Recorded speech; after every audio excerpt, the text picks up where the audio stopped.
Catch Long Island, New York'tan herkese selamlar. Şimdi Long Island, New York ama birazdan New York City. Macera dolu Amerika'dan selamlar diyoruz.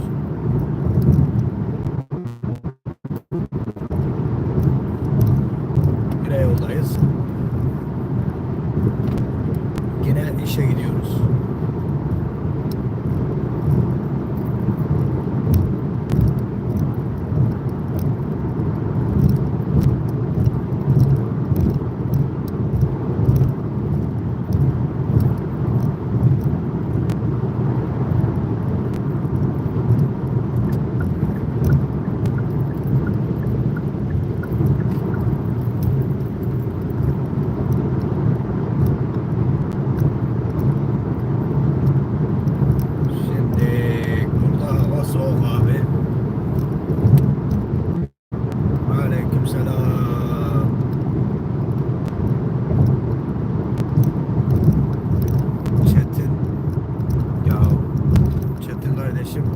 Allah'a şükür iyiyim. Sen nasılsın?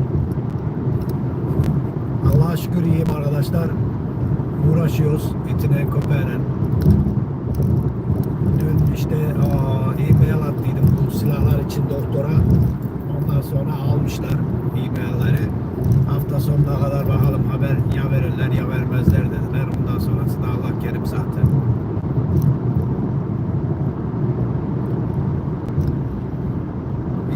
İnşallah Allah'a şükür iyiyiz. İyi diyelim, iyi olalım. İnşallah siz de iyisinizdir. Size Amerika'dan kucak dolusu sevgiler, saygılar ve teşekkürler yolluyorum abi.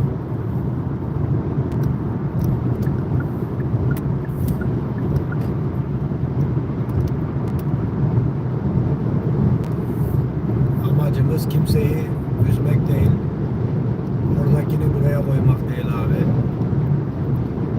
Analı büyütmek Allah'ın izniyle. Tabi bazı kişileri de abi ben adı neydi Yangon bölgesinden 5 gün uzaktayım abi. Amerika'nın öbür tarafında Kaliforniya, ben New York bir tarafındayım. Ben batıda, onlar doğuda abi. Daha doğrusu ben doğuda, onlar batıda.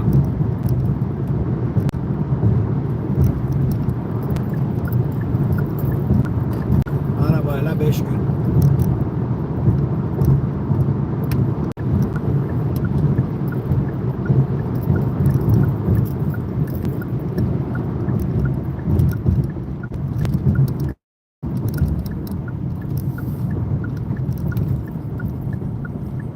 Aleykümselam. Sevgiler, saygılar hepinize. Sağ olasınız. İnşallah çoğalırız.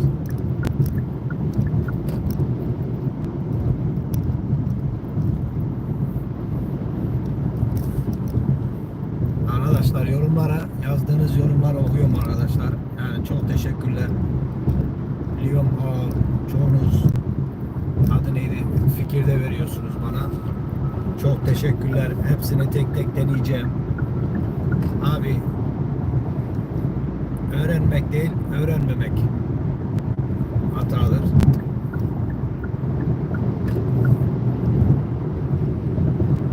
Sağ olası, sakal iyidir vallahi.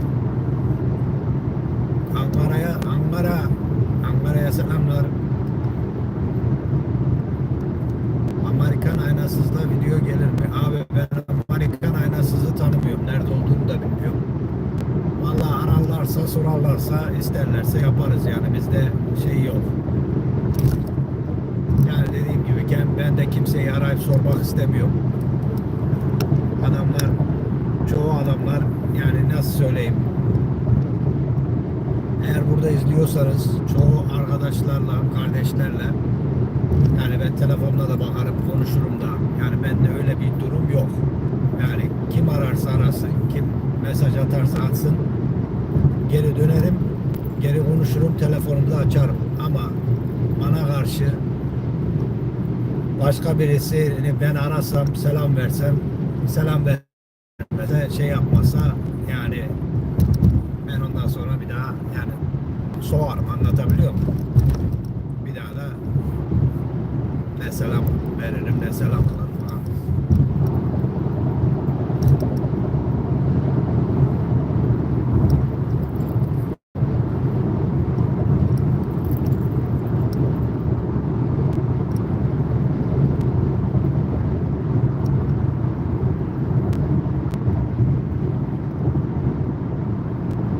Abi aynasızlar arasın, aynasızlık öğretelim yani, fark etmez.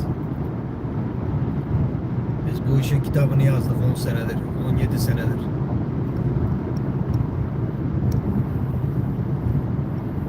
Yani boşta değildik. Kendimi övmüş gibi şey yapmayayım da.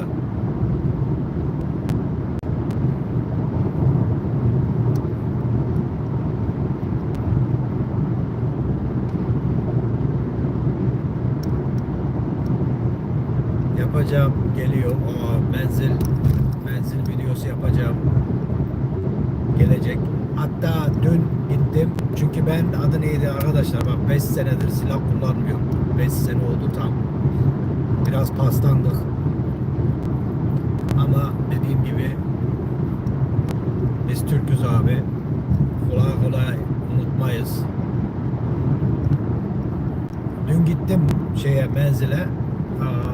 Kiralık veriyorlar mı diye silahını, tabancayı kiralık vermiyorlarmış. Antrenman yapacaktım. Eğer bu doktorlar beni gönderirlerse kolaylık olsun diye. Ama silahı kiralamıyorlarmış. Bakalım, bir iki arkadaşa soracağım.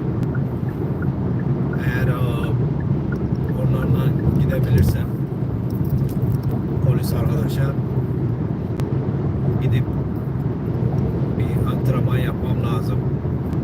Ondan sonra videosunu da çekerim tabii. Eğer nasip olursa. Bugün de şimdi işe gidiyorum. Benim karakol komutanıyla konuşacağım. Konuştum daha doğrusu da.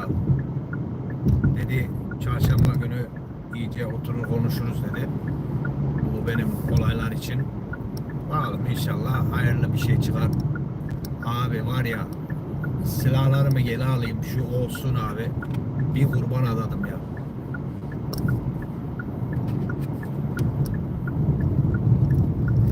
Fakire fukara ya abi. Burada gündüz değil kardeşim. Burada 15-23.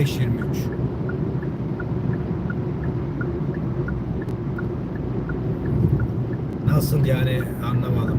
Nasıl sağlık?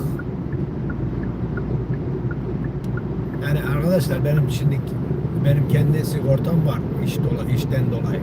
Ama işte sakatlandığım için mecburen direktman bana bakmaları lazım. Direktman bana ve gittiğim hastaneler, doktorları direktman onlar karşılaması lazım. Benim sigorta değil. Benim şahsen olan sigortam değil. İşin karşılaması lazım. O da işte bir süre karşıladılar. Ondan sonra bir süre karşılamadılar. Yani bilmiyorum sen nasıl sağlık istiyorsun. Ona göre ben cevaplayayım.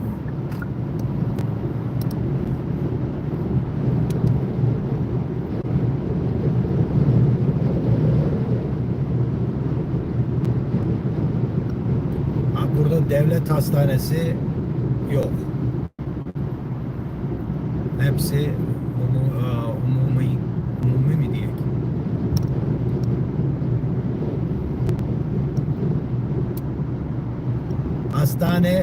Her hastane abi, bak şimdi sağlık ocakları var. Sağlık ocakları sigortasız kimseyi kabul etmiyor.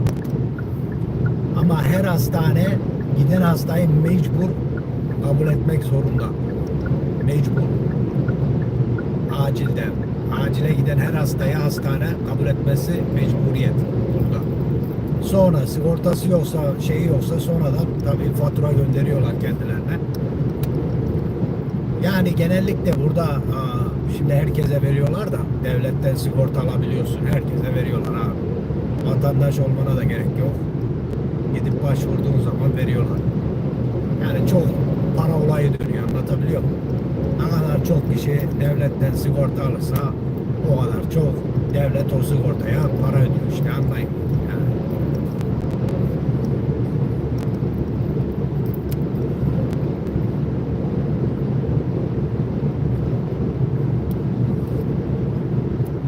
Eskiden öyle değil. Ne diyor? İşsizlik maaşı var mı? Yok abi, işsizlik maaşı yok.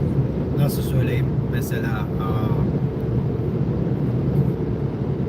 sen çalışıyorsun ve işten kovuldun. İşten kovulursan 6-8 ay devlet sana para veriyor o aldığın işten kovulduğun için. Ondan sonra çalışacaksın diyor mecburen. Eğer çalışamayacak bir sebebin varsa o başka mesele. Başvuru vuruyorsun. Ona göre alıyorsun. Ama yani ona da iyi bir sebebin olması lazım. Anlatabiliyor muyum? Yani oturup keşke öyle olsa abi, ben de işsizim de ben de alırım para. Ha, ben dediğim gibi herkese de söylüyorum. Devletten hiçbir şey umma. Elin ayağın tutuyorsa çalış, kazan abi. Devletten hiçbir şey umma bence. Bence yani. Ama beleş para iyidir. Niye? Ama buraya tabii sınırdan gelenlere para veriyorlar 4 senedir. Duyduğuma göre, gördüğüme göre buradaki New York'takilere herhalde 1600 lira veriyorlar her ay.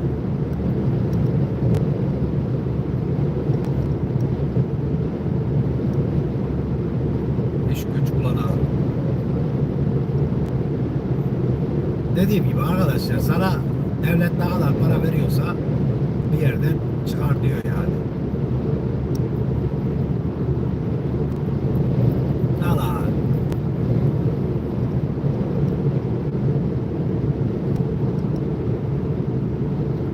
ne diyor? Bir dakika. Abim, oradaki Türklerin çocuğunu Türkiye'yi kötülemesi hakkında düşünüyorsun. Tamam, her şey çok iyi. Ama bu doğru mu sence? Yok abi, niye doğru olsun? Ya senin kökenin zaten Türksen, anan baban Türkse, burada doğduysan Türksen yani. Övüneceğin yerde niye sövüyorsun ki, ben onu anlamadım yani. Ya Allah diye bir şey var kardeşim.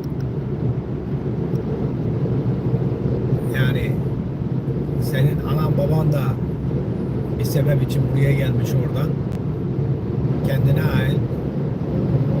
Daha silahlar almadım kardeşim. Alayım. İlk başta siz göreceğiniz ve bir toy düzenleyeceğim abi. Abi şimdi ben kendim dikkat etmeye çalışıyorum. Söylediğim kelimeleri hep Türkçe söylemeye. Çünkü biliyorsunuz,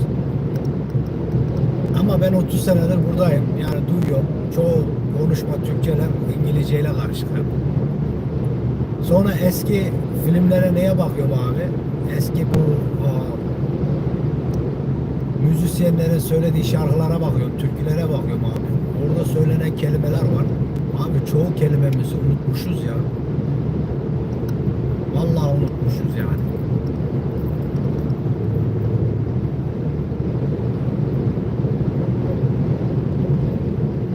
Tamam, neyse ne de.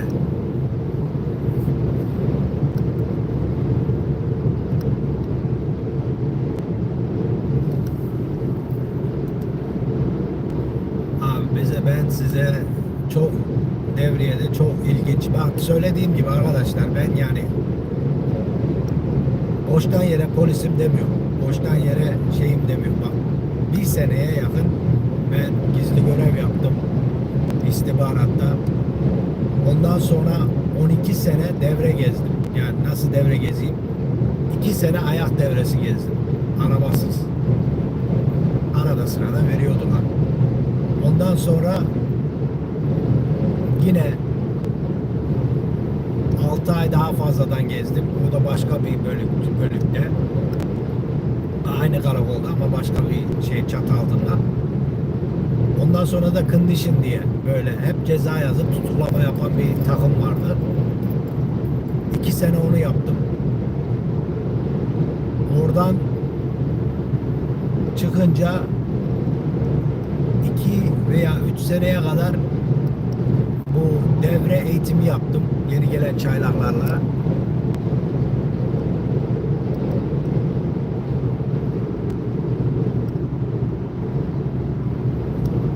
Sağ olasın kardeşim. Yani ödüllerimiz çok Allah'a şükür.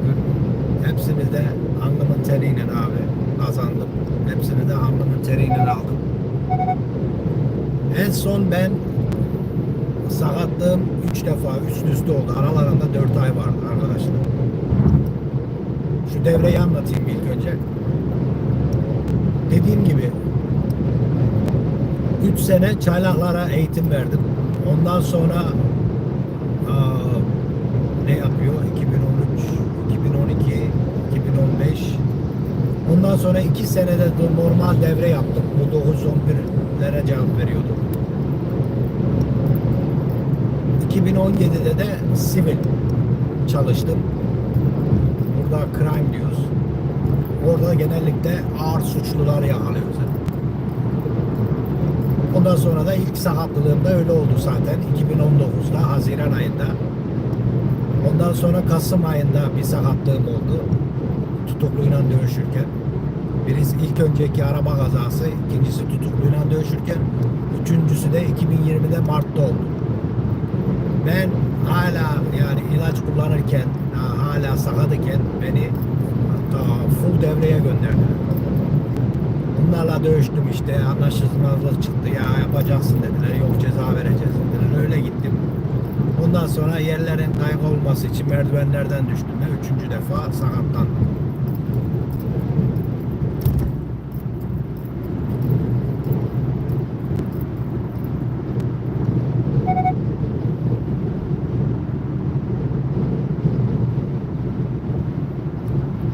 Yok abi, bu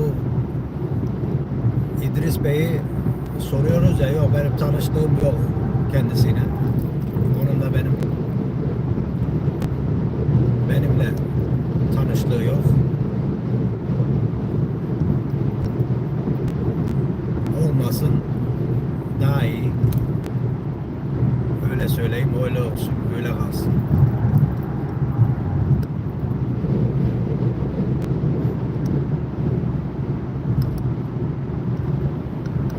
Yani şöyle söyleyeyim arkadaşlarım.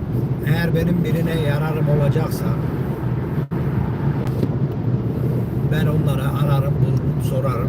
Eğer onlar tabii faydalanmamdan yararlanmak istemiyorlarsa bırakırım. Eğer onların da tabii bana bir şekilde abi burada akşam güneş acayip vuruyor da ondan. Keşke sabah olsa diyeceğim ama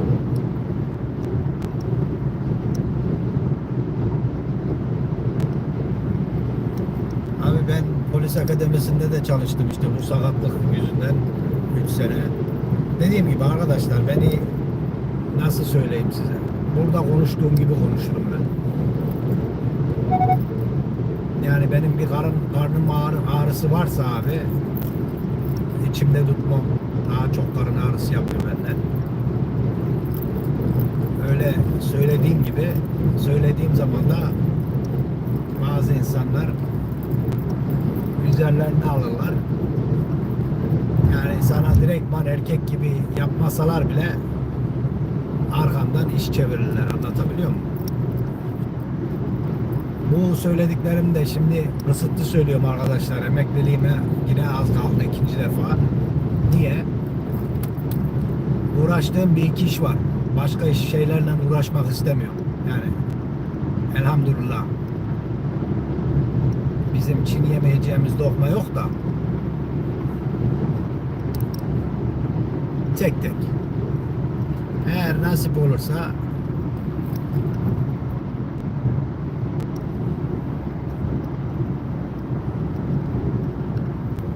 olursa emekli olduğumda da yani tek tek herkese kimi soruyorsanız onu seve seve nasıl birisi olduğunu anlatırım yani.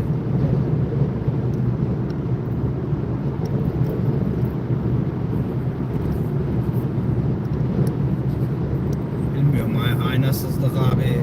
Biz şöyle bakıyoruz abi. Mesela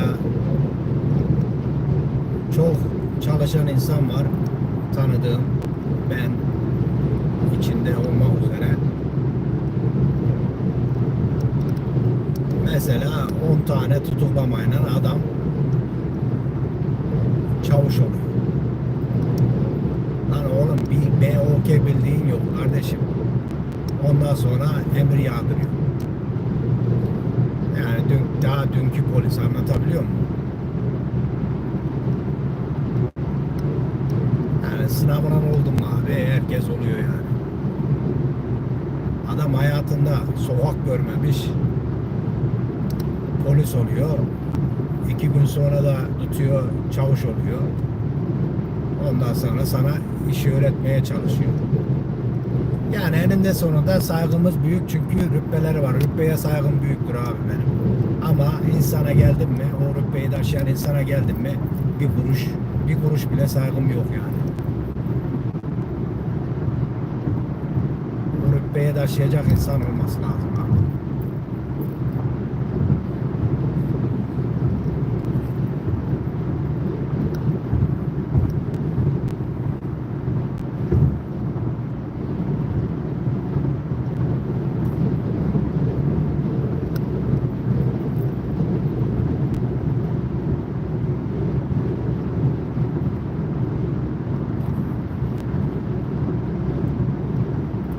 Dediğim gibi arkadaşlar, videoları seyredin, beğenin, paylaşın.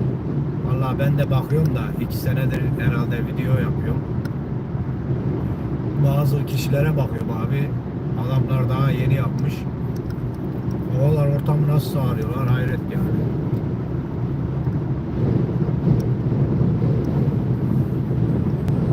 Yani çoğu da zaten yalan atıyor da. Abi izliyorum bazısını. Bakıyorum abi. Bazısını Allah şükür abi rahat olacağım tabii. Şu teşkilattan bir sapasağlam silahları kurtulayım. Olacağız inşallah.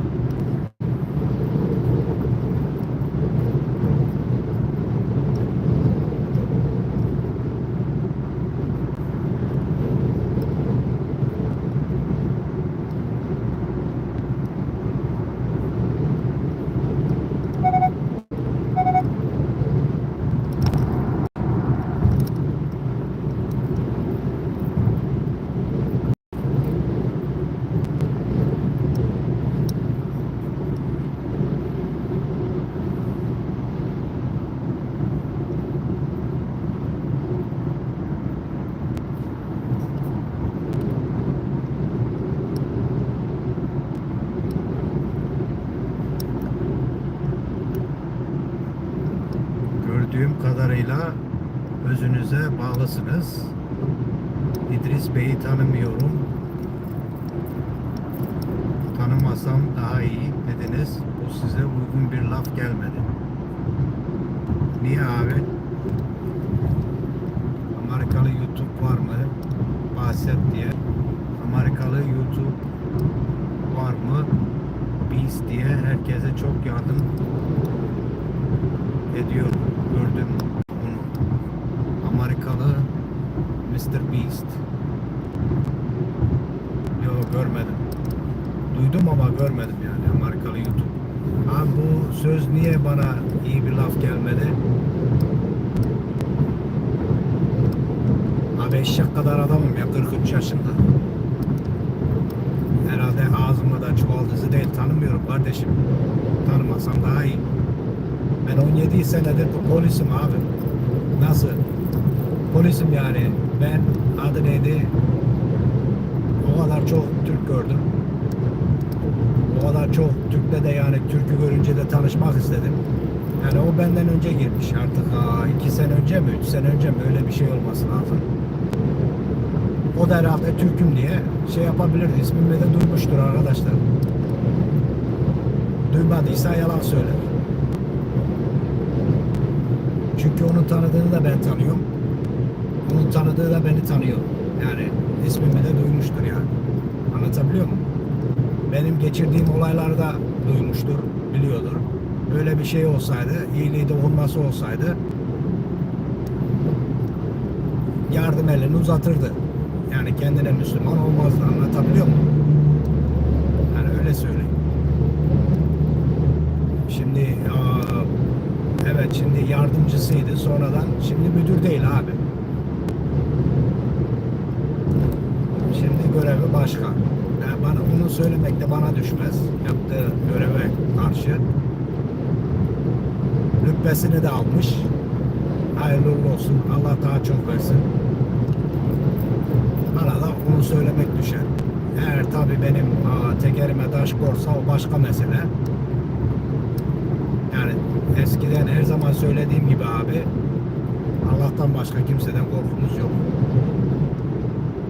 Kim varsa gelsin abi yani.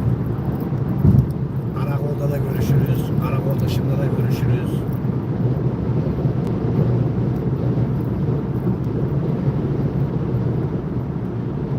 Rütbeyi de çıkardır, bir kenara koruruz.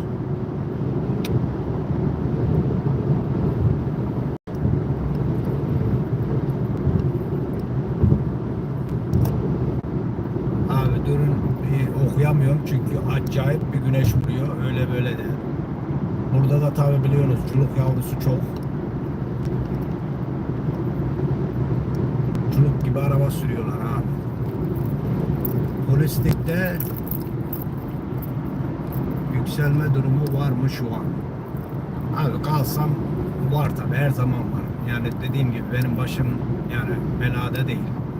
Allah'a şükür tahtaya bırak. Öyle bir şeyim yok. İstemiyorum abi. Polislikten öyle bir yani teşkilattaki insanlardan öyle bir nefret ettim ki ben abi.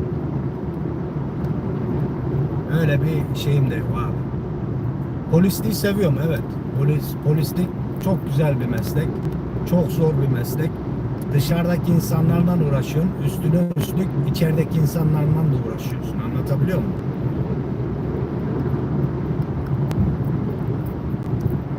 Yok abi, burada başka yerde polis olurum daha iyi ya. Burada diyorum ya, kendine Müslüman, kendine Hristiyan, kendine Yahudi, kendine dinsiz çok. Öyle söyleyeyim yani. Direktman kendine Müslüman demeyeyim çünkü hepsi Müslüman değil.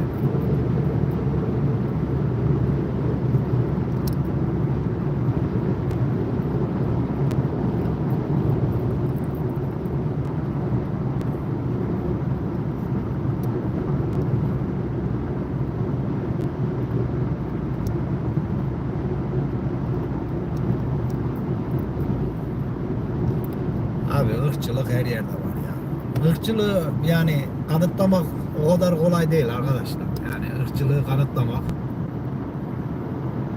Yani sana adam düpedüz ırkçıyım demesi lazım. Senin gibileri sevmiyorum demesi lazım. Anlatabiliyor muyum? Irkçılığı kanıtlamak o kadar kolay değil.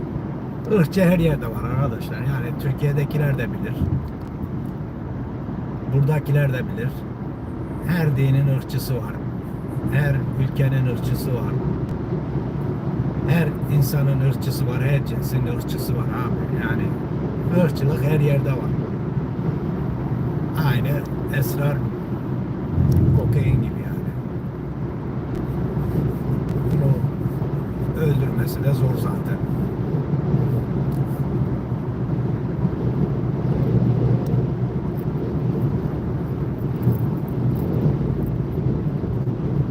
Mesela bir ara benim sağlık raporum vardı sakallarım için.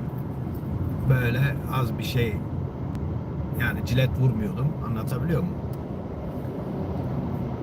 Teğmenin birisi o yüzden bize kafayı taktıydı. Ondan sonra tabii bu dini şeylerin sayesinde, yasaların sayesinde dini olarak aldım. Yani artık sağlıkla uğraşmak istemedim. Çünkü sağlıkta her 4 ayda bir teşkilatın doktoruna gidiyordun, rapor arıyordun, bilmem ne yapıyordun. Ama dini aldığın zaman emekli olana kadar geçerli. O senin sicilinde yazıyor zaten. Benim sakala bir ara kafayı taktıydılar. Bir iki tane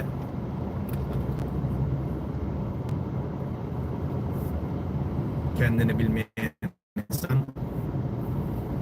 Şimdi dediğim gibi arkadaşlar, en son yaptığım canlı yayında benim canlı yayına izin verdiler ama koyamadım. Şimdi söyleyeceğim şeylere dikkat ediyorum. Yani oradan da taş konulmasın diye. Ama o kadar çok istiyorum ki böyle ağzımı açıp gözümü yummayı bazı insanlara. Ama kendimi tutuyorum şimdilik. Söylediğim şeylere de dikkat ediyorum. 2-3 tane dediğim gibi firavun çıkıyor arada yapmaya çalışan. Sağlık olsun. Abi, saygılı ol. Saygılı soru sor. Saygılı cevap vereyim. Yani bilmiyorum ellerine ne geçiyor insanların da.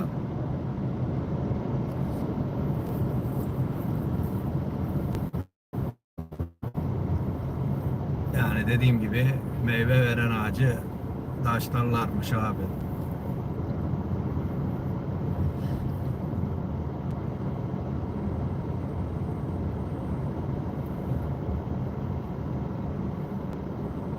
Vallahi abi erken çıktık, dedik ki erken şey yapalım dedik. Abi buralara geldim mi internet böyle abi. Bizim Amerika o kadar şey yaptık da yani Türkiye'den biraz geriye kalıyor artık. Nasıl oluyorsa anlamadım. Herkes Amerika Amerika diyor, böyle şey diyor ama abi bakıyorum videolara, Türkiye buradan daha önde ha. Hele şimdiki askeri çıkan araçlar Türkiye'de daha iyi bence. Helal olsun. Yakışır.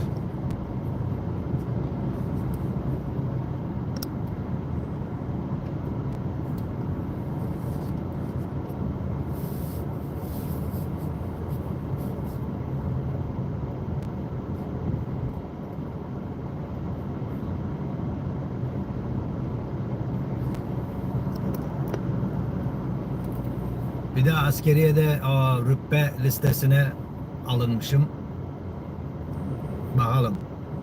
İnşallah bir rütbe daha atacağız askeriyede.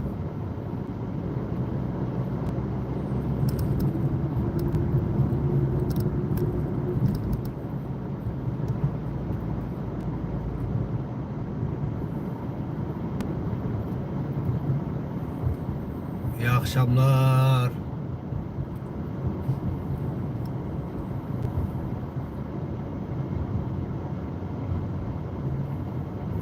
Abi burada yani arkadaşlık, komşuluk var.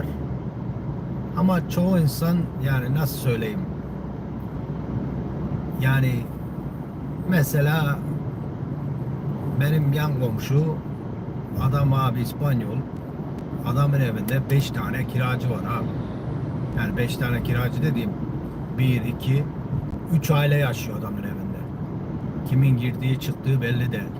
Anlatabiliyor muyum? Var da işte yani kafa dengi olursa arkadaşlık da var tabi.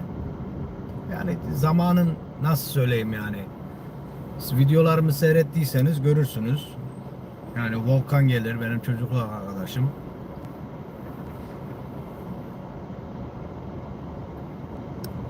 Ben yedeklerdeyim abi, asker yedeklerdeyim. Yani düz asker değilim. 24/7 asker değilim ben. Yedek askerim. Ayda 2 gün gidiyorum. Ondan sonra yani görev olduğu zaman da, yani eğer görev verirlerse, mesela diyelim ki tercüman lazım şimdilik. Bu Suriye olayı, dediler ki İlbey dediler, Suriye'ye gitmek ister misin? tercüman olarak. Ne yapıyor? Bana bir senelik görev kesiyorlar. Tabii NYPD de izin veriyor. Bir sene ben göreve gidebiliyorum. Anlatabiliyor muyum? Yani askerlikte yedeklerdeyim abi. Dedim ya abi, iyi akşamlar. Zenciler, İspanyollar çok iyi hareketli. Zenciler. Allah abi, oralara girmeyek. Yani insan her ırkın kendine göre aşağısı yukarısı var. Artısı eksisi var. Nasıl söyleyeyim? Şimdi bu videoları yapıyorum ben abi. Sonradan yani ilerlerde bir şey olmaya çalıştığımızda bize karşı kullanmasınlar. Anlatabiliyor muyum?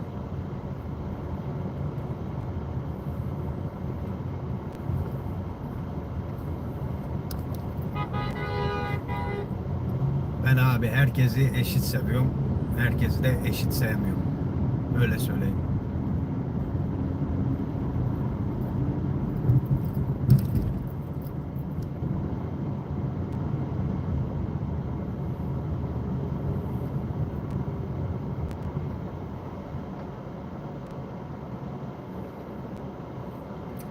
Dört tane çocuğum var. Üç oğlan bir kız.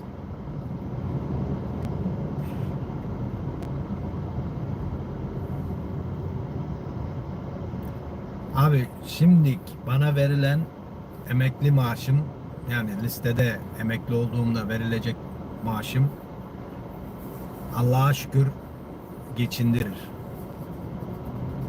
Yani iyi geçindirmez. Ek bir iş yapmam lazım. Olduğu zaman onu söyleyeyim.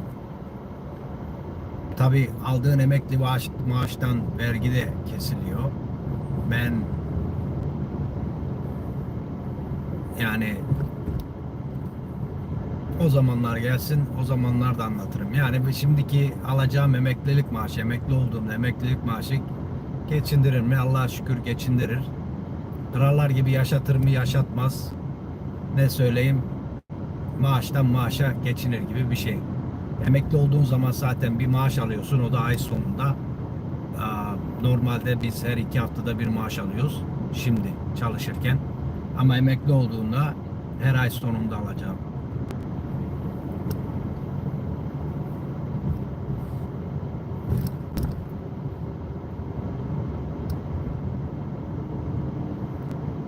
Sağ olasın.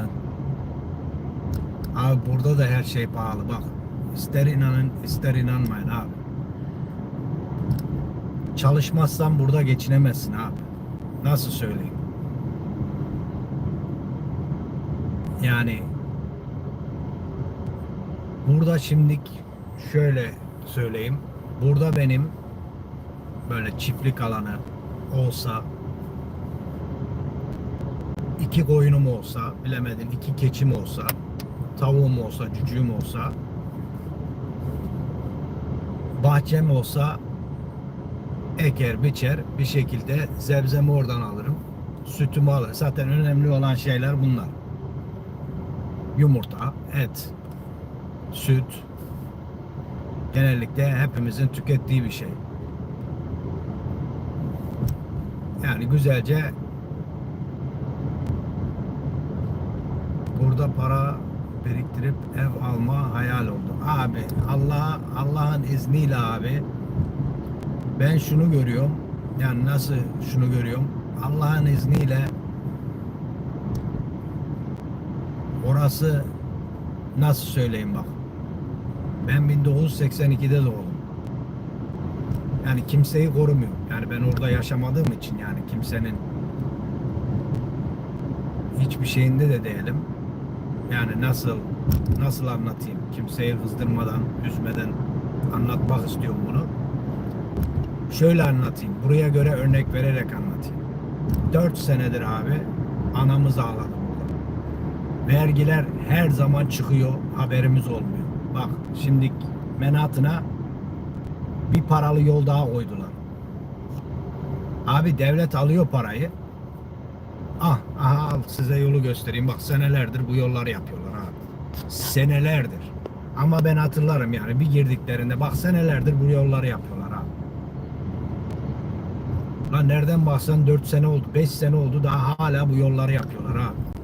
Yani örnek vereyim size. O kadar her şeyi çıkar diyorlar abi. Paraları paraları abi Ukrayna'ya milyonlarca para gönderdiler. Milyonlarca bizim paralarımız. Yani buranın parası.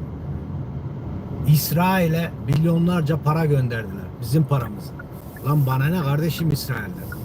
Bana ne kardeşim Ukrayna'dan? Bana ne Pakistan'dan? Bana ne adı neydi oradan buradan? Gönderiyorsun abi. Bizim burada askeriyede üniforma vermiyorlar yeni. Anlatabiliyor muyum? Bütçemiz yok askeriyede. Taburun yılı gelmeden bütçe yok.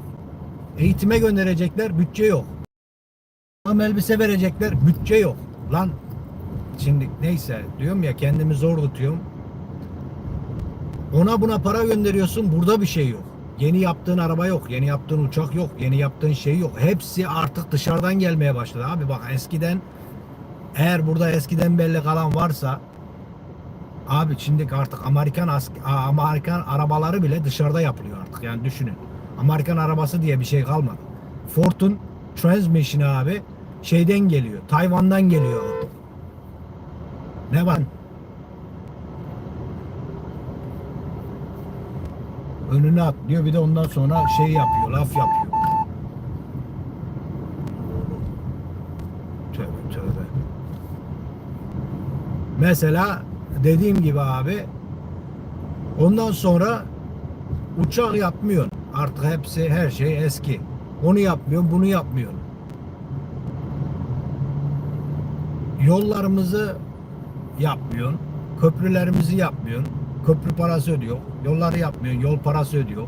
Şirkete ait. Zaten vergisi anası satayım her ay gidiyor. Elektrik çıkıyor, su çıkıyor. Hiç haberin olmuyor. Anlatabiliyor muyum? Yok abi 125. Street düzelmez abi. Orası hep öyle. Düzeltirler mi işlerine gelmez. Zaten polisin eli ayağı bağlı. Ben Uber yapıyormuş kardeşim. 200 telefon diyor. Ha, daha doğru ya abi. Ha, doğru söylüyor. Odri Meydan. Yani orada buradaki adamlar bir videoya çıkıp yok işte kamyonculuk yapıyorum. Yok işte şey olur. Ha babam ha ben senelerdir kamyoncu burada. 85'ten beri kamyoncu. Adam olsaydı milyoner olurdu şimdi. O kadar şey olsaydı yani milyoner olurdu. Abi bir yerden geliyor bir yerden gidiyor yani anlatabiliyor muyum? Mesela evin varsa evinin çatısını yaptırıyorsun her 5-10 senede. Abi evinin çatısını yaptırmaz 20.000 dolar. 30.000 dolar. Yani az gelebilir. Yani dışarıdan baktığın zaman burada öyle değil. Mesela arabalar Türkiye'ye bakaraktan ucuz burada. Ama herkes taksitle aldığı için niye herkes taksitle alıyor? Nakit para olsa zaten taksitle almaz. Nakit para yok.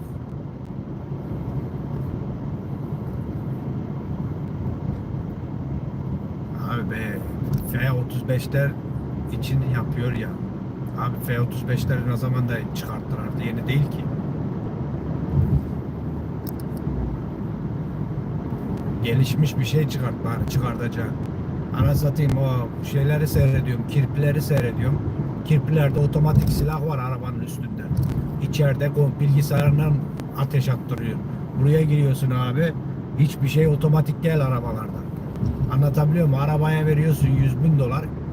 Adamın şeyi bile adı neydi? Kaportası bile şeyden. Eskiden yani. Dijital bile de yani. Yani düşün.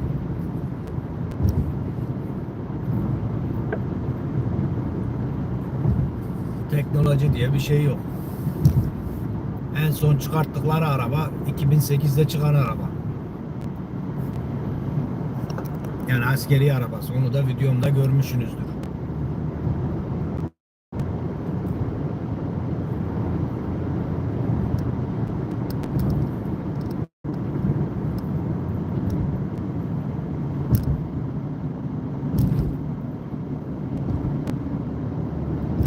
Abi bir eskiye bakın, bir de şimdiye bakın. Abi ben geldim geleli bura acayip çıkıyordu abi bak. Acayip bir şekilde. Clinton anasını ağlattı.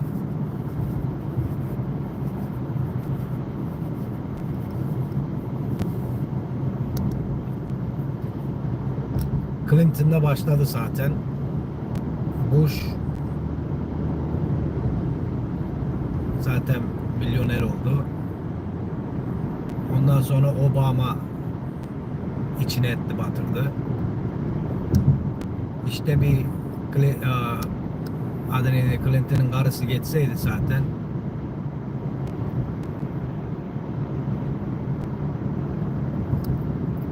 abi burada askeri fazla göremezsin ya.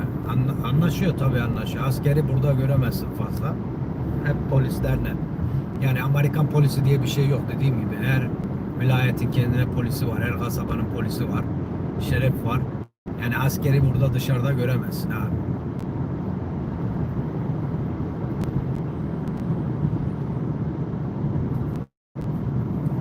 Allah. Türkiye'ye hiç kimse satın alamaz abi. Belki eskiden alırdı da. İddiacı baba para peş. Ha, yine şaşırtmayayım abi.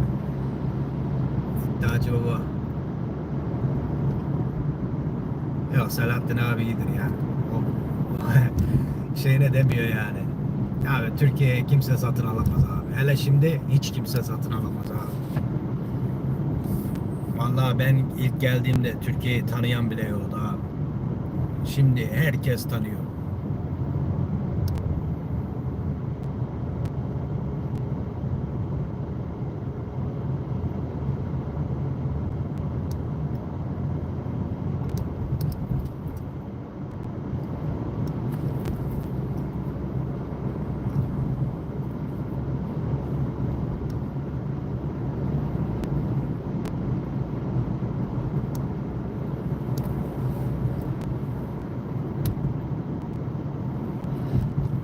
Abi Amerika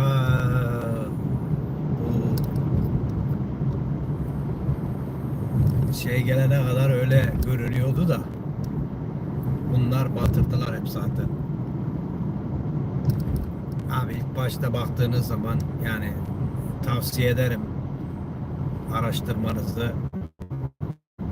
Bu KABE ile başlayan bir şey var. Ondan sonra MASO neyle başlayan bir şey var. Onlar bir araştırın abi. Dünyayı kontrol edenler, dünyayı şey yapanlar onlar. Yani her ülkede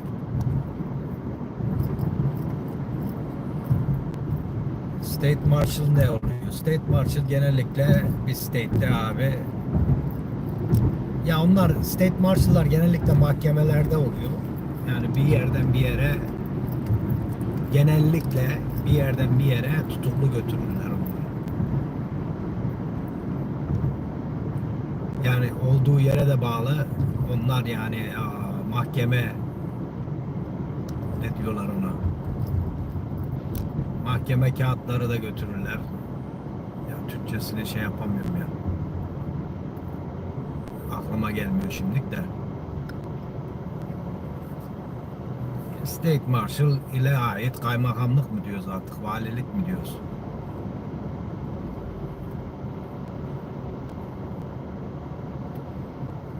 Yok abi, polisin üstünde hiçbir şey yok, dediğim gibi abi. Burada mesela bak, benim Harlem'da mesela diyelim, Harlem'da benim karakolun orada FBI bir şey yapacak. CIA bir şey yapacak. Ondan sonra DEA bir şey yapacak. ATF bir şey yapacak. State Marshal bir şey yapacak. Mesela diyelim ki birini tutuklayacaklar. Bizim karakola izin alması, haber etmesi mecbur. Anlatabiliyor muyum? Bizim karakoldan habersiz hiçbir şey yapamazlar onlar. Yaparlarsa başları da belaya girer. Olay da çıkar. Niye olayda çıkar? Şöyle söyleyeyim. Ben silahlı birini gördüğüm zaman nereden bileceğim onun kim olduğunu? Yani öyle söyleyeyim sana.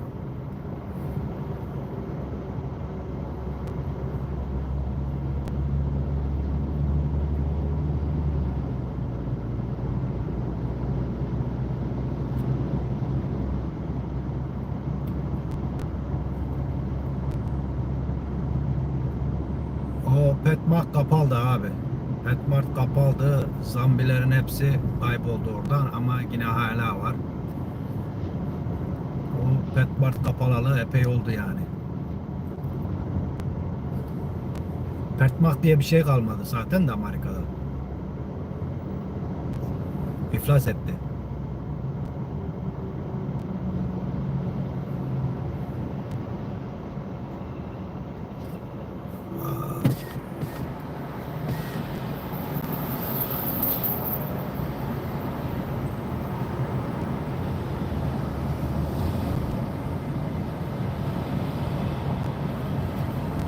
Ne yapayım ben de bundan gayrı atayım tutayım ya.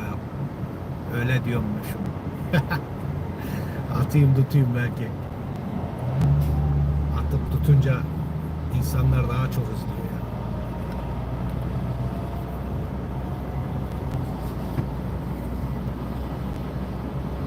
Abi Amerika'da uyuşturucu zaten çoğudu da gizli gizli yapıyorlardı da şimdi açıktan yapıyorlar abi.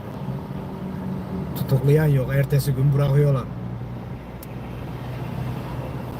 Yok araba duruyor abi. Amerika'da yani araba Cadillac satın almak isteyen varsa gelsin satalım. Lan oğlum sol taraf zaten sağa giriyor. Punjabi. Plakaya yazmış da ondan dedim yani yanlış anlaşılmasın. Sağ tarafa gidiyor. Adam önüne atlıyor abi ya. Lan oğlum trafik gitmiyor zaten ya. Aha kaldın orada. Neye yaradı? Ya abi var ya. Bu cins insanlar ya. Bunlar acayip cinsler ya. Bak yine göstereyim trafiği. Tabii bu güneşte trafik görebilirseniz. Ha geldik yine bu Cünübel adamın yerine, doktorun yerine.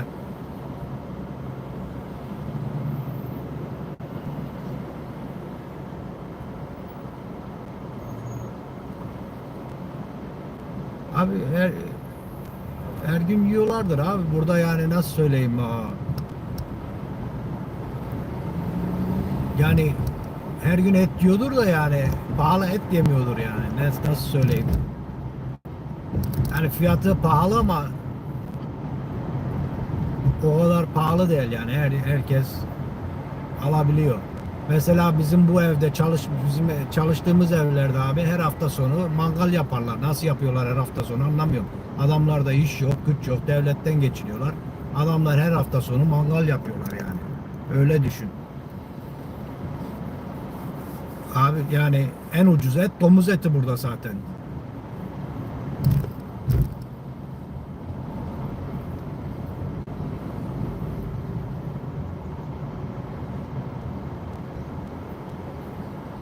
İsrail Filistin'le imza attılar. Atar tabii çünkü adı neydi? İsrail'in amacı şimdi şey abi Suriye. Suriye ile meşgul biraz. Sonra bir de Trump tabii o kadar şey duymuyor. İsrail'e bunların buradaki şimdikilerin yardım ettiği kadar yardım etmeyecek. Ondan yani. Bir de tabii şunu söyleyeyim arkadaşlar. Gururla söylüyorum. İsrail'in bir de Türkiye korkusu var. Yani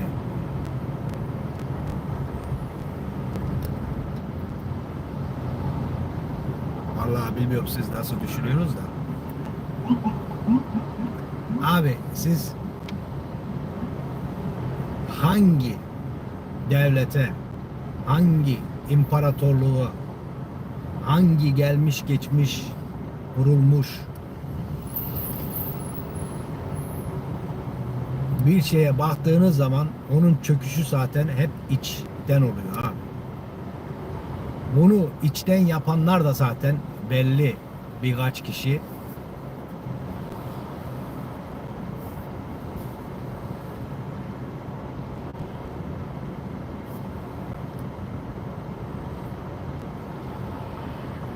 Abi Göbel, yani Göbel bizim Göbel dediğimiz arkadaşa da Göbel deriz. Tanımadığımız birine de Göbel deriz. Karadeniz'de çömez derler. Ankara'da bebe derler. Yok. İstanbul'da çocuk derler. Yani Göbel, biz Göbel'i kullandığımız burada zamanında çok, adı neydi, moruk diye kullanılıyordu. Göbel diyorduk. Çömez. Ondan sonra keko.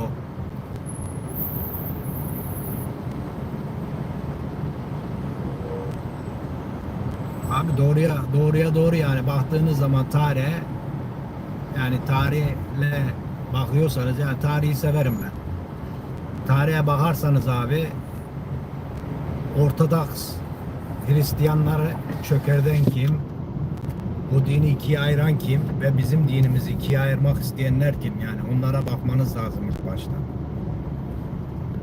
Yani şimdi ikiye ayrılan din zaten Hristiyanlık, bir Ortodoks vardır. Bir de Katolik vardır. O da zaten Katolik de kendi içinde 30'a mı ayrı artık, 20'ye mi ayrı? Epey bir şeye ayrı. Anlatabiliyor muyum? Yani bunları yapan kim? Bunun sonunda bunlardan kazanan kim? Yani ne işlerine geliyor? Yani şöyle bir söz var. Bölersin, kontrol etmesi kolay olur. Korkutursun, kontrol etmesi kolay olur. Abi örneğe de işte korona, söyleyeyim size. Çok işe yaradı. Tabii bu 70'lerde, 80'lerde doğduysanız anlarsınız. Adam, nasıl söyleyeyim? Yani buraya geldiğimde, yani ben Türkiye'deyken, yani dediğim gibi Alaçorum'da doğdum, büyüdüm. Yozgat'ta doğdum, Alaçorum'da büyüdüm. Yani bize ailemiz ırkçılık öğretmedi. Anlatabiliyor muyum? Yani zamanında olan olaylar da vardı. Yapılmış olaylar da vardı. Mesela bu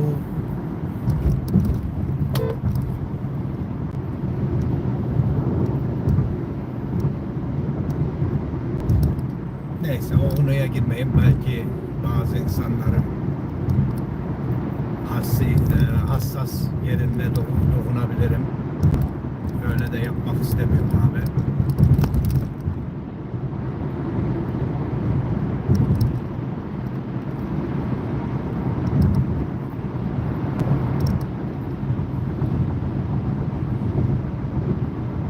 Abi bu güneş yüzünden var ya, adamlar ne biçim araba kullanıyorlar ya. Ne yaptılar? Şehre para koydular abi. Ne? Amaçları ne abi? Yok neymiş de araba dumanıymış da, yok işte çok araba kalabalık yapıyorlar. Git oğlum ya işine ya. Anası satayım. Şimdi ne olacak? Zaten adı neydi? Dolmuşlar, belediye otobüsleri dolup taşıyor. Vay köylüm. Kim? Hüseyin.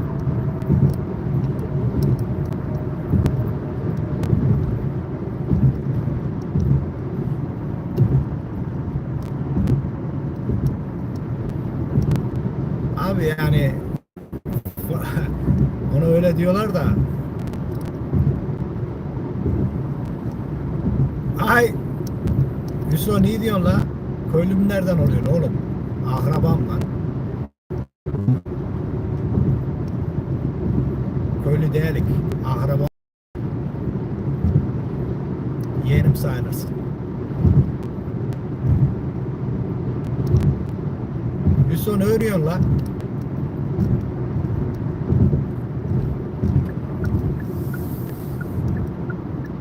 Hüsük dedemin torunu ne örüyor? Ne örüyor?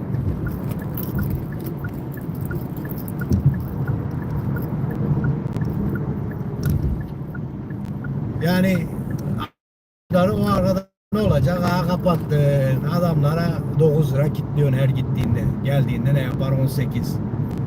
Ne olacak? Dolmuşlar zaten dolu. Trenler zaten dolu. O da bir pahalı. Ne anladık?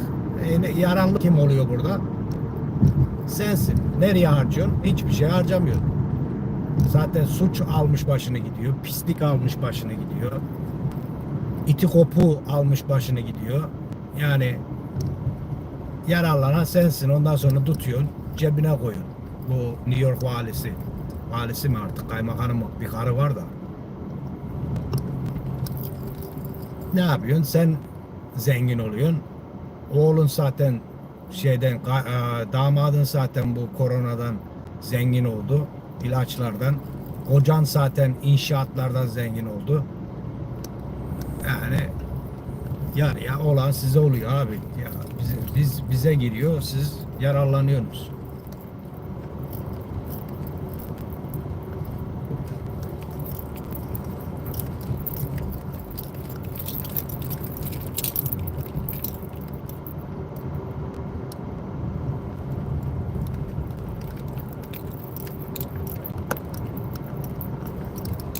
Allah ne yapayım? Allah'a şükür. İyi diyelim, iyi olalım.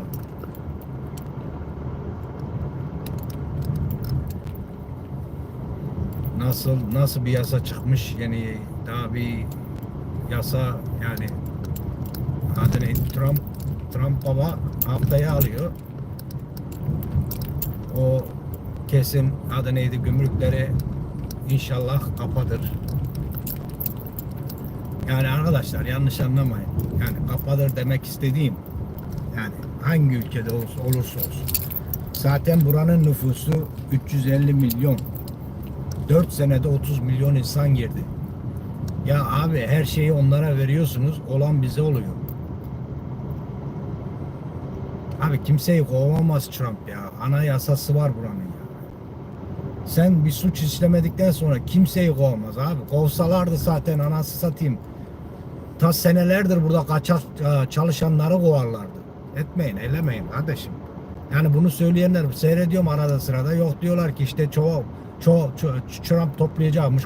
La oğlum, onu toplaman için senin ilk önce insan yasalarını çiğnemen lazım. Amerika'da öyle bir şey yapmaz. Anlatabiliyor muyum? Hepsini toplaman lazım, kampa koyman lazım, geri postalaman lazım. O kadar bir para, gelmiş kadar bir para, o kadar da bir para harcaman lazım.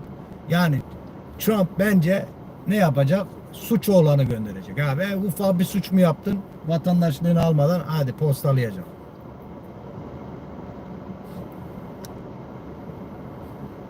Yapmadı zaten, adam tutuyorlar diyor ki ya işte Trump ırkçı diyorlar. Adam 4 sene başkanlık yaptı zaten. Ne ırkçılığını gördünüz abi?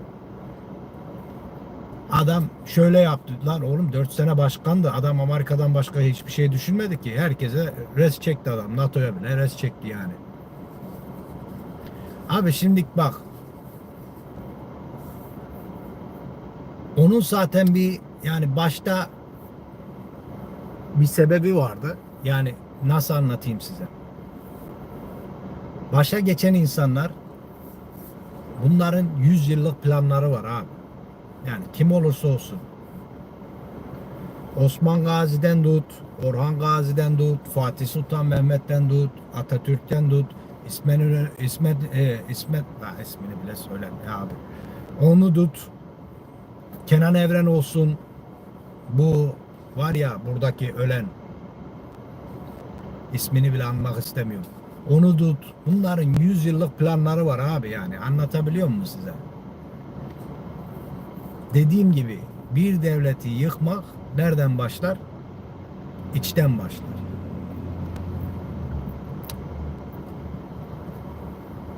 Ne yaptılar işte o 2008'lerde, o kadar ilticacı geldi Türkiye'ye. İşte bu, yani bu demokratların ve İsrail'in işine gelmeseydi o Esad'ı çoktan kaldırırlardı zaten. Niye? Onların dengiyle oynuyordu. İşte Türkiye'de bir şey sundu. Kabul etmeyince iş başa kaldı.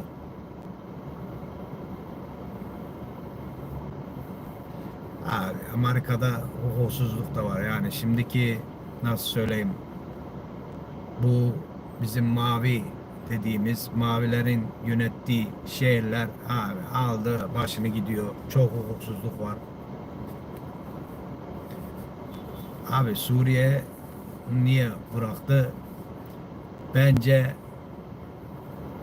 bence Suriye'nin zaten başı Ukrayna ile bağlı bir.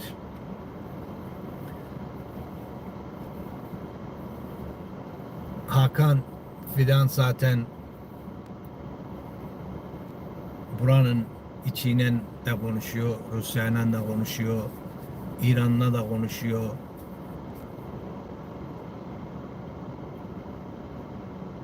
Yani bütün dünya gördü. Bütün dünya ayaklandı zaten Filistin'e olanlar yüzünden. Bu oranın ne olduğunu gördüler. Yani şimdiki artık bütün dünya biliyor. Ah mı kara mı? Anlatabiliyor muyum? Rusya'nın çekilmesi o zaten. Yani benim buradan gördüğüm Cumhurbaşkanı, ondan sonra buranın Cumhurbaşkanı, yeni gelen Cumhurbaşkanı araları, Rusya'nın Cumhurbaşkanı araları bunların iyi birbirleriyle. Anlatabiliyor muyum? İyi olduğu için de yani bunlar enayi değerler abi. Ama işte bu öbürleriyle aynı tel çalmadıkları için yani bu adam başa geçti geçeli abi, o olanları gördünüz. Rusya Ukrayna'ya girdi.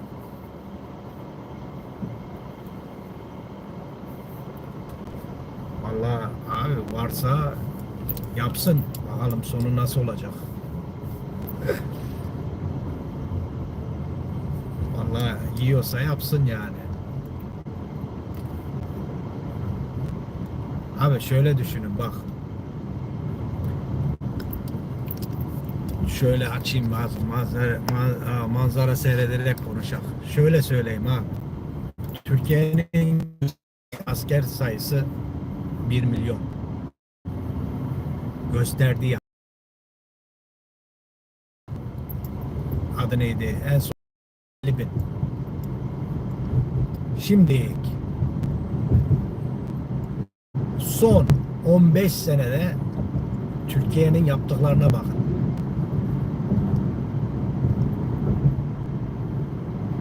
İsrail'in kendi yaptığı bir şey yok. Anlatabiliyor muyum? Hep Amerika'dan alma, onu destekleyen ülkelerden alma.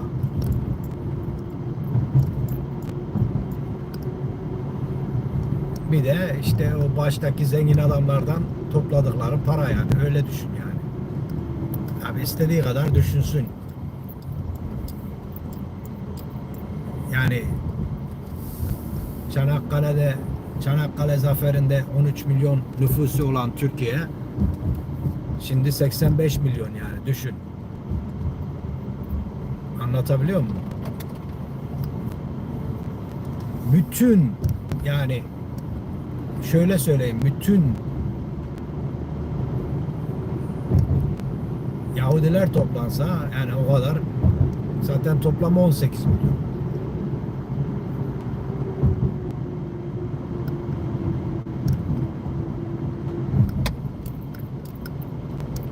Türkiye, New York'taki Türk evine gidiyorum. Türk evi hangisi? Konsoloslukta mı?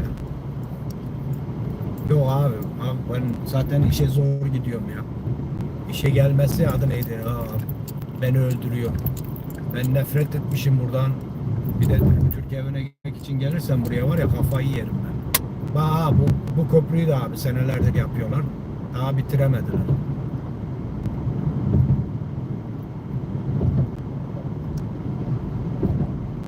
Herhalde tek tük düzeltmeye çalışıyorlar gibime geliyor.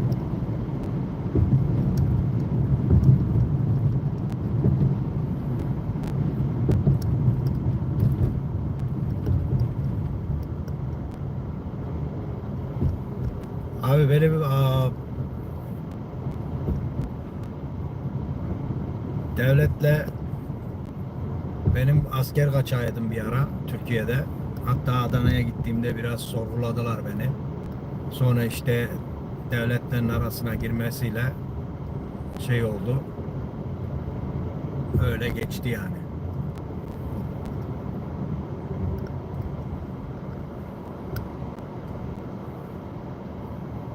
Abi hayatım çetelerle uğraşmakla geçti.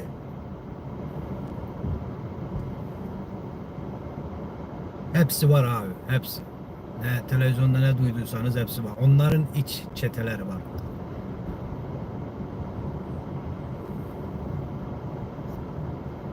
Allah! Burası kaldı bak, köprüde diyordum ya size. İnşallah burayı zamanında geçeriz abi. Geçemezsek var ya, ben işe geç kalacağım ha, kesin. Bir de erken çıktım buradan geleyim diye. Vay anasını satayım ya. Neyse, sağlık olsun.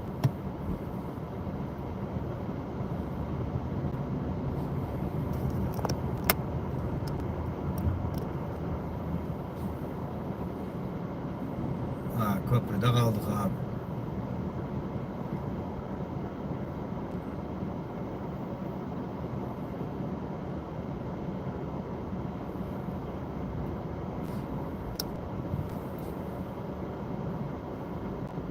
Abi klikler bir sürü abi.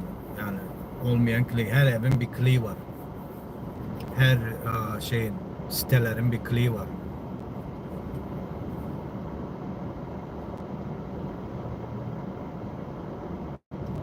Türkiye'de olsaydın şimdi Çakari yakıp arttırmıştın onu abi.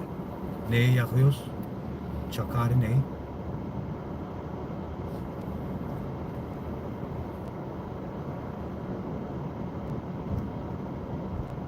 Yani arkadaşlar, yani gördüğünüz gibi ben zaten bütün yaptığım videolar hep Türkçe zaten.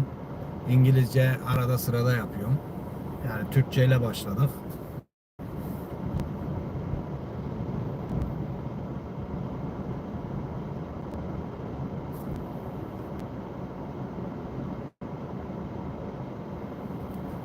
Benim zamanında benim arabada da vardı da çıkarttım yani.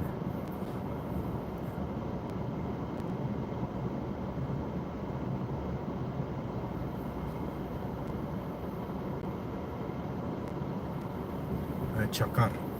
Bak, yeni bir kelime öğrendim. Sağ olasın. Hiç olmazsa Türkçe, yani İngilizce değil. Ya ben diyordum geçen gün, ya bu poligrama gittim, poligrama gidelim. Tam diyorum, bu kelime ne kelimesi abi. Baktım abi, menzil alanı.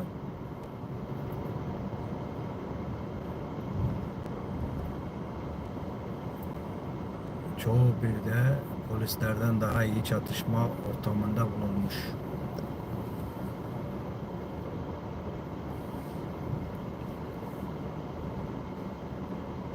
Ha, burada yasak.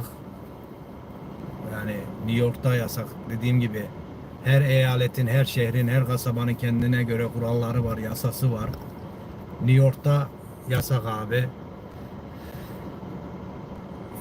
Yakalanırsan, yani ışığı açıp birini, yani bir yere geçmeye yakalarsan direktman polis göstermiş görüyorsun kendine. Sahte polismiş gibi. Yani ağır cezası var.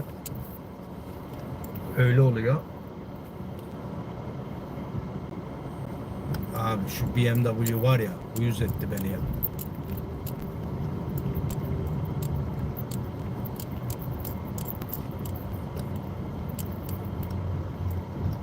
Abi metroyla gitsem oluyor. Ama metroyla buraya gelmem benim 2-3 saatimi alır. Mesela Long Island'dan bineceğim trene. New York City'ye geleceğim. New York City'ye gelmem zaten 1 saat sürüyor trenle. Ondan sonra oradan tutacağım. Yeraltı trenine bineceğim. Ta Harlem'e gitmesi zaten sürüyor. Bir saat daha.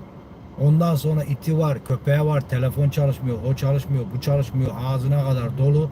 Bir de gelmesi var bunun. Ben gece çalıştığım için trenler her 1 saatte başında oluyor, 12'den sonra.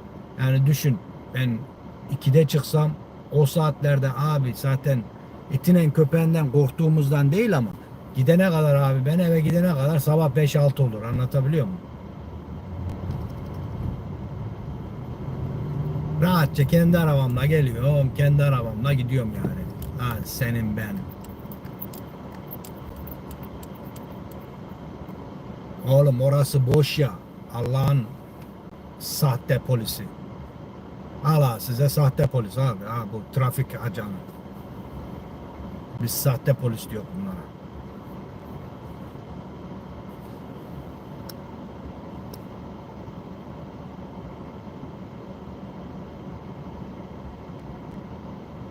Sağ olasın katıldığın için çok teşekkürler.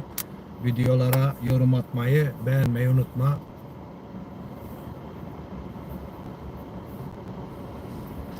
Seyreder abi, seyreder de yani o da yani Türkçe olduğu gibi bu kadar şey yaptık yani yeni daha 3500 yapamadık. Orada da bir şeyler yapardık yani dediğim gibi buradan takip eden de çok. Da son zamanlarda yani Türkiye'den ve Türk takip eden daha çok çoğaldı. Poligon yani ne demek ben onu çözemedim. Poligon abi menzil alanı. Trafik vallahi trafik ajanı bizden yarı yarıya alıyor. Fazla almıyorlar onlar. Ha bak ambulans geliyor abi. Burası tıklım tıklım. Nasıl geçeceğim?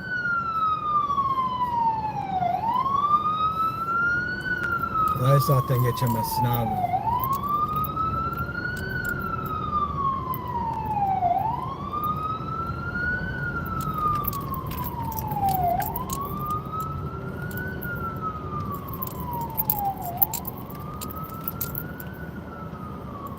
Bak abi işte taksici sağ tarafa çekiyor. Dörtlüleri yapmış. Trafiğin anasını ağlatıyor. Al size örnek. Taksicilerin yaptığı şey. Al. Bak taksici. Buraya çekmiş abi. Trafiğin anasını ağlatıyor. Abi birisi de kuçusunu şey yapıyor.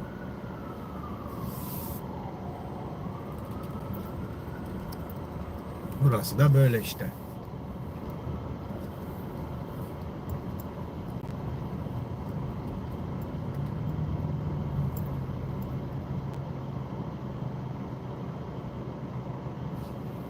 Neyi yorumlayayım abi?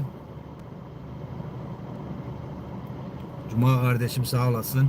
Abi daha çok kitleye ulaşmak istiyorsan yayın yapabilirsin. Üzerinden ya da Amerikalı aynasızı biliyorsun. Bunu ben tek yaparım daha iyi ya. Yani başkalarıyla dediğim gibi arkadaşlar olursa olur olmazsa olmaz biz yani bana bir iki kişi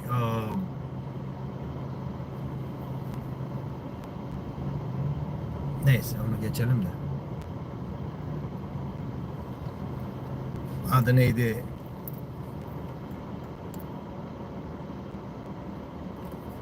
abi polis body cam'lerine yasak nasıl yasak söyleyeyim çünkü mahkemesi var bunun şeyi var ondan sonra yani release olmadan bir şey yapamıyorsun anlatabiliyor muyum? Ben kendimin şeylerini başkalarının şeyleriyle şeyim yok. Yani benim yapmak istediğim genellikle anlatacağım böyle oturup da anlatma videolarım olacak inşallah. Ama kendi yaptığım şeyleri yani dışarıda göstermek istiyorum. Kendi yaşadığım şeyleri başkalarının şeyleriyle yani hemen her şey başımdan geçti arkadaşlar. Yani ben dediğim gibi size aynasız demen bile yani şey yapmam demem bile yani onu yapmanı gösterir. Bazı kişiler dediğim gibi yani hani bizde var ya sahte kabadayı gibi. Onun gibi şeyler var. Yani bir günlük iki günlük yapıp da o oldun olmuyor yani anlatabiliyor muyum?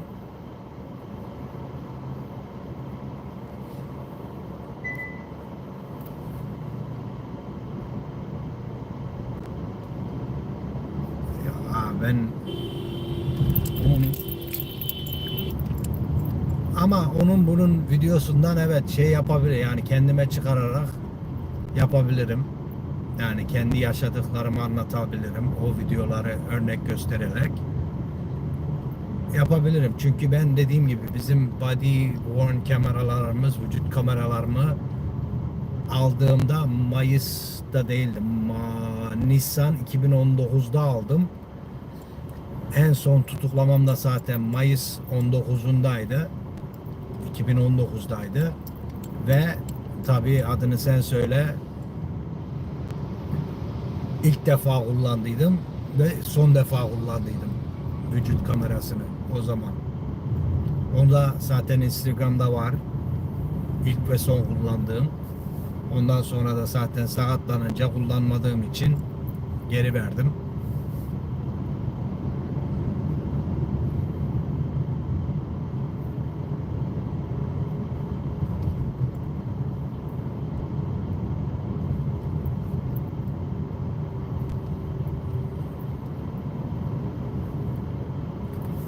Abi bak, ilk çektiğimden bu zamana ne kadar trafik farkı var değil mi? Aynı zamanda ilk geldiğim gün, yani Noel günüydü buraya. İlk geldiğim, çalışmaya başladığım gün, o zaman ne kadar trafik vardı. Şimdi bakın ne kadar trafik var. O zaman ne kadar insan vardı. Şimdi bakın ne kadar insan var. O zaman da soğuktu ama bu kadar soğuk değildi. Şimdi de soğuk.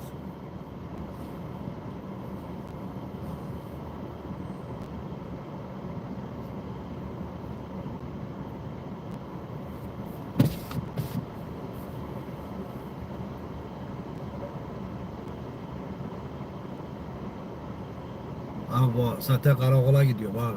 Her gün var mesai ya. Bizim karakolda her gün mesai var. Polisler bile artık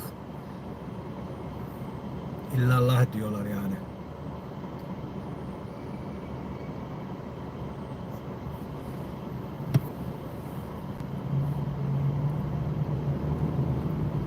Abi bir de şimdi 12 saat devreye geçmişler. Hepsi 12 saate. Bir 5 kişi de 10 saat devre yapıyor zaten. Onlardan da bıktılar adamlar. Tatil günlerinde bile mesai yapıyorlar. Hepsi bıkmış abi. Hayatından bıkmışlar artık. Öyle söyleyeyim. Şimdi bir de şeyimiz var abi. Biz eskiden öyle yapardık devreye çıkmadan. İlk başta birbirimize sorduğumuz şeydi: bugün ne yiyeceğiz? Ondan sonra kim tutuklu bakıyor, kim bakmıyor. Ona göre tutuklu varsa ona göre ortadan çıkar diyorduk. Hala bak, yol yapıyorlar abi. Burada yol yapımı eksik olmaz zaten. Trafiğinde anasını ağlatıyorlar.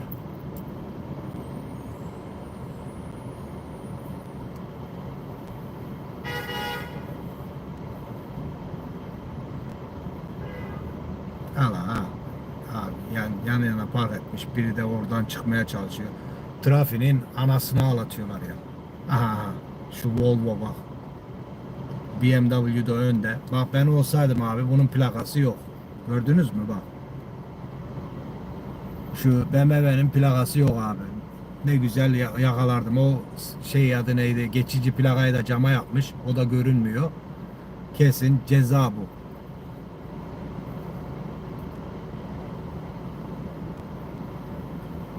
Ondan sonra içinde ne çıkardı bilemeyeceğiz. Gerçi ben araba cezası yazmıyordum da onu. Yok abi, devreye gezenler 12 saat. Ben ofiste çalıştığım için 8,5 saat çalışıyorum. Ben eski şeydeyim.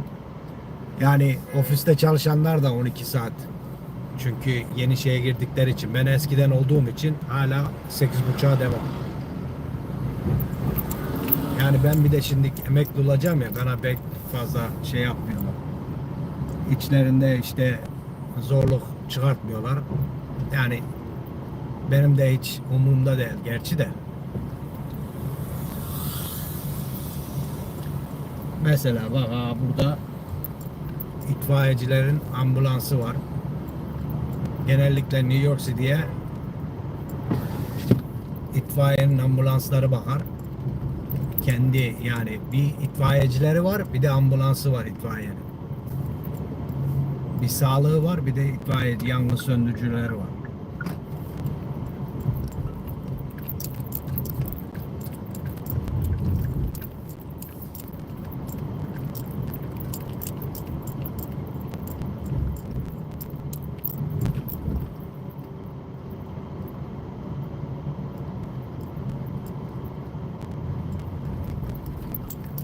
Burası da böyle. Sonradan işte bu yeşil tahsilleri çıkarttıydılar.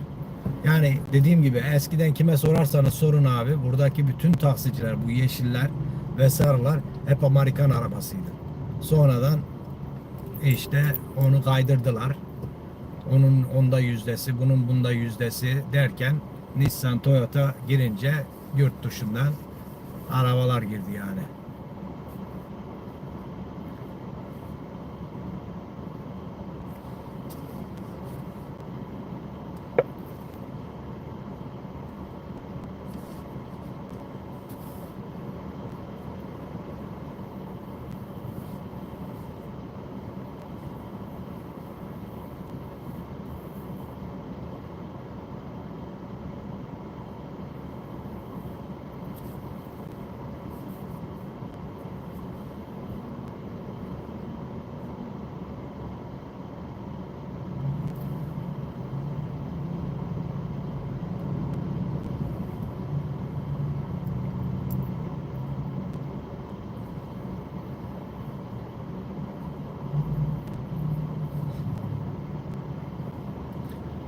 Abi taksi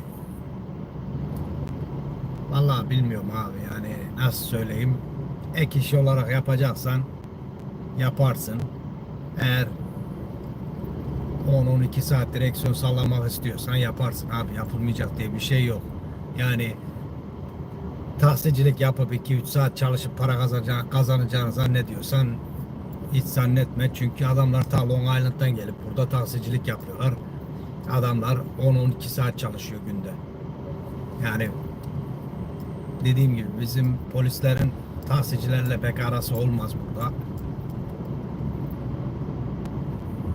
Ya bak ha, bak ne sinyal var ne bir şey var abi. Gördünüz mü? Ha, sonradan bak burada canavar gibi sürer. Otoyola çıkar abi. Aynı şey neyse abi, şey abi geliyor. Söyleyeyim diyorum.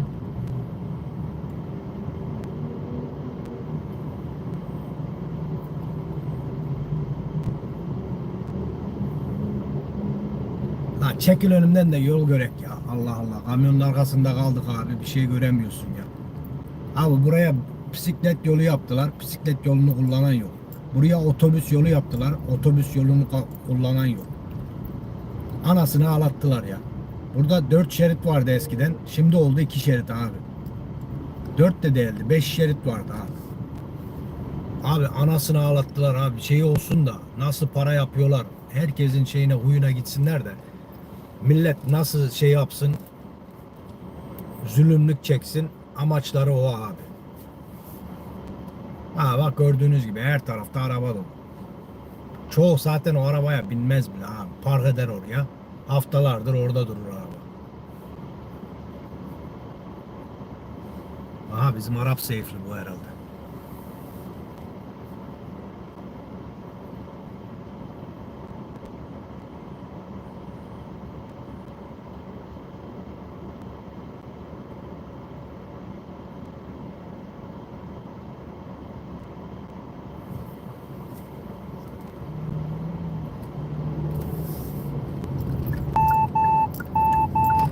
Abi şu kamyonu geçmem lazım ya.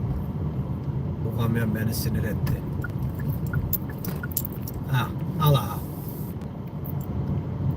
Hadi gir bakayım, bisiklet yoluna gir oğlum. Abi sol tarafta bisiklet yolu var abi. Gir lan bisiklet yoluna.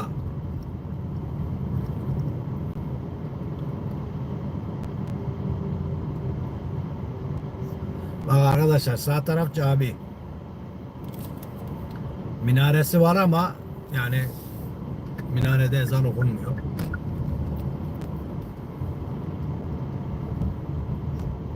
Şu park edenler de zaten camiye gidenler. Bak kenara ikili park etmişler ya. Bunlar hep camiye gidenler.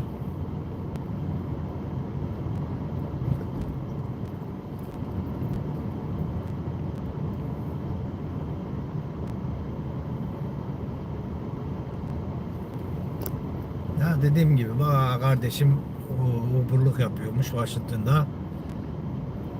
Onun 2 saat çalışıyormuş.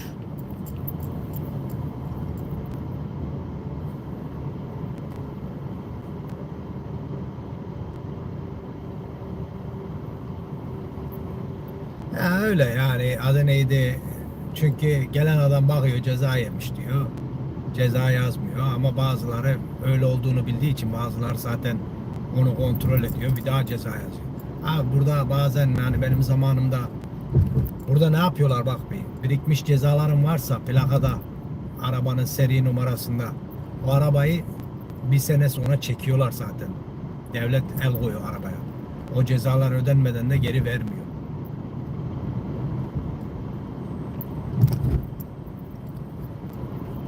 Yani burada devlete çalışan arabalar var. Böyle gezer arabada plaka okuyanlar var.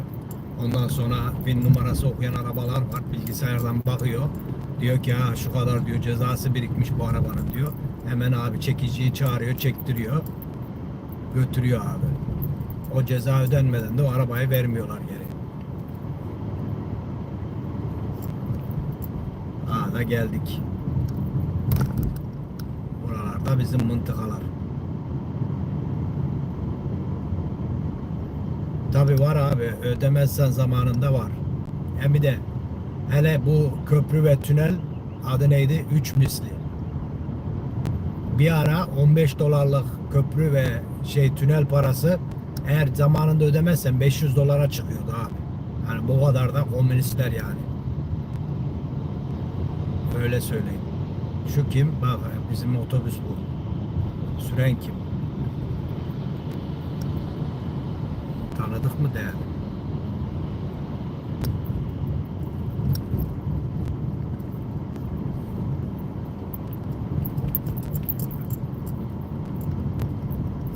Faiz yani üstüne vergisi yok da faizi de yok ama yani zamanında ödemezsen ondan sonra kilitliyorlar sana.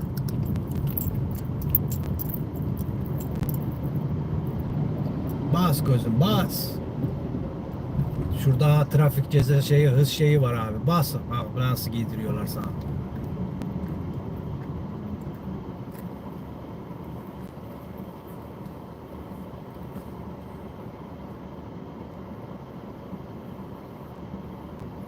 Gördüğünüz gibi arkadaşlar bak sol taraf pislikten görünmüyor abi. Gördünüz buraya geldim mi de öyle yani.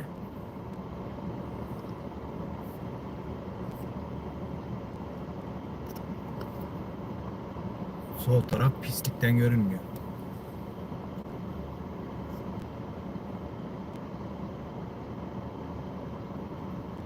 Abi ehliyetin yani ömür boyu bir şey yok. Yani alkoholle yakalanırsan zaten senin 1-2 sene ceza veriyorlar. Ehliyetin olmuyor da. Ondan sonra üst üste yakalanırsan mahkemeye kalmış bir şey. Ondan sonra eğer tazminat, çocuk tazminatın vermiyorsan o da mahkemeye kalmış bir şey. Ondan sonra aile suçun varsa o da mahkemeye kalmış bir şey. Bu polis arabası burayı niye kapatmış abi? Ne var bunda? Burada bir olay olmuş. Bakalım bugün park yeri bulabileceğiz mi abi? Vallahi geç kalacağız dedik ama az buçuk zamanında geldik. Geçen gün şurada esrarkeşler içiyorlardı abi.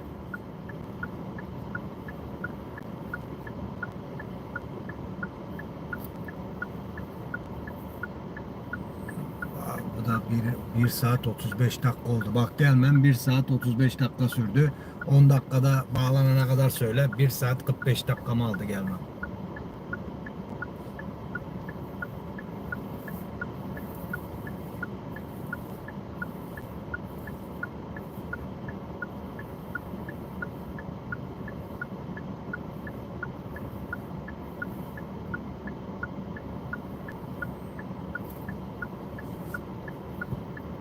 Hadi Uber'cı kardeşim yürü. Artık Uber mi yapıyorsun, şey mi yapıyorsun?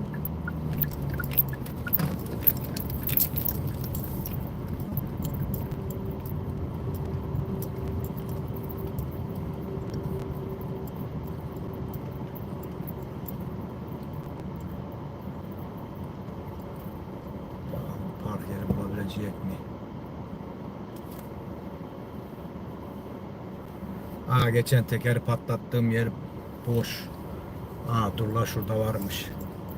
Adı neydi? Tekeri patlattığım yere girmeyeyim abi. Orada çivi vardı. Üç dört tane mi 5 tane mi ne çivi attıydım kenara. Kenara dediğim yani kenara ağacın dibine koyduydum. Şuraya park edeyim de bari. Girme lan. Dur bakayım, dur. Abi bir de giriyorlar yani şeyine kadar. Tövbe tövbe ya.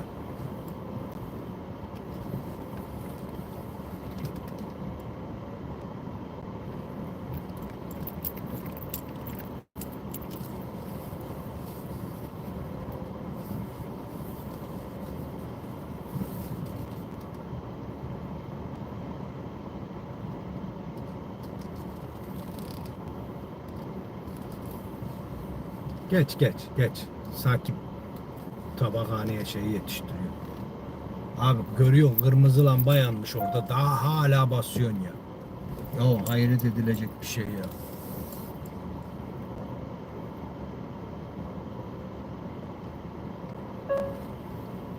Bakayım abi, bir şey yazmışsın oraya. Abi merak ettiğim bir şey var. Ben 6 yıldır DC drive yapıyorum. Çok şükür bugüne kadar bir yaramazlık olmadı. Polisler plate scan yaptığı zaman aracın Uber olduğunu gözüküyor mu? Abi kayıtlıysa gözüküyor abi. Yani çoğu yerde zaten kaçak Uber yapan da var. Ondan sonra başkasının gözüküyor abi. Yani Washington'da bilmiyorum var mı yok mu ama burada gözüküyor abi. Yani size söylediğim gibi arkadaşlar, her ilde, her kasabada, her şeyde kural, hukuk değişiktir yani, onu söyleyeyim.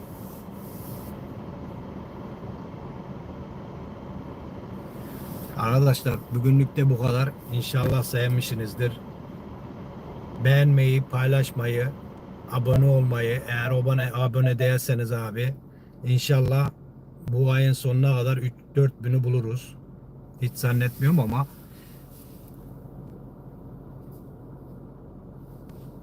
evet abi, burada böyle dediğim gibi komünist polislere şey yapmıyorlar yani, öyle abi, kötü. Ama arkadaşlar dediğim gibi lütfen beğenmeyi, paylaşmayı, takip etmeyi, yorumlarınızı bekliyorum abi. Bir dahaki canlı yayında ve bir dahaki videolarda görüşmek üzere. Kendinize iyi bakın. Amerika'dan kucak dolusu sevgiler, saygılar. Hoşça kalın.